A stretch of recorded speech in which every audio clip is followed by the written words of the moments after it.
Remdesivir to Bemzivir will go live to Dhaka as Bangladesh is the first country to make a generic version of the COVID-19 treatment. Now, we've spoken about the drug Remdesivir quite a bit on this programme. It is, of course, the drug originally made to treat Ebola by the US giant Gilead Sciences. Has been approved for use as a COVID-19 treatment. Well, now, for the first time, a generic version has been licensed. It's being made by Bangladesh's leading pharmaceutical firm, Beximco, and it is, of course, called Bemzivir. They will sell it privately for around $77 a vial, but it will give away free to state-run hospitals. We're live now to the Bangladeshi capital Dhaka and Beximco's Chief Operating Officer, Dr. Rabah Reza. Dr. Reza, very good to see you. So how many countries do you hope to export to initially? Thank you for having me, Ian, on your program. And basically, at this moment, we're not sure that how many countries we'll be exporting our products to. But we are receiving a number of queries from different parts of the world. And most of the places are basically the developing nations. And also we're getting requests from few European countries as well.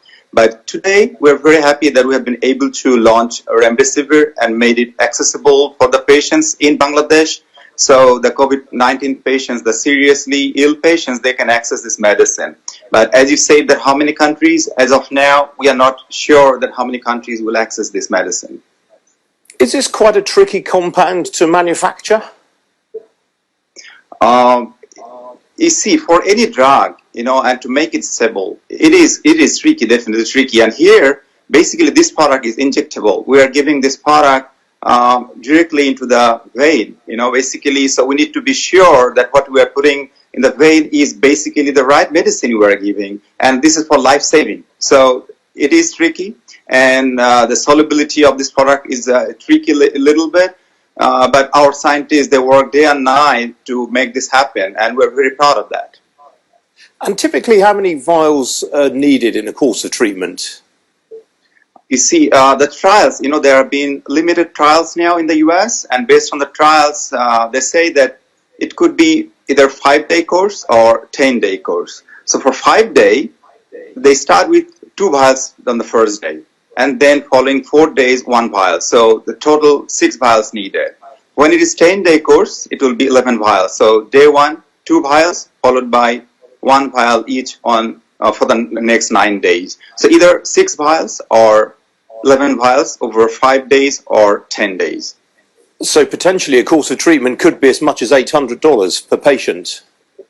Thing is, you see here, I think the price that you have quoted, our price that we need to take a price from our regulatory authority. So the price that we have taken is basically around $65. $65 in local currency, 5,500 taka. And for the government hospitals, we are giving this free in Bangladesh. So if we need to supply this to private hospitals, then we'll have to charge this 5,500 taka per patient. Actually, the hospital will be charging this. And if you're exporting, it could be, around same price, but we're working on the pricing. And you see, the goal for us as a company is to make medicine firstly accessible and then make it affordable. So although we have launched our product at this price, definitely we are looking at reducing the cost over time. So yes, you're right that at this moment per vial is $65, but that we live in a country where affordability could be a problem. So that is why our management has decided that we'll be giving this medicine free of charge to all patients being treated in the government hospitals. And basically in Bangladesh, most of the patients, the COVID-19 patients, are being treated in government hospitals. So you can say that virtually this medicine is free in Bangladesh. Okay, Dr. Reza, we have to leave it there. Thanks very much for joining me. Good to see you. Thanks for having me, Ian. Thank you. Bye-bye. Now, at the beginning of the lockdown, there was a rush to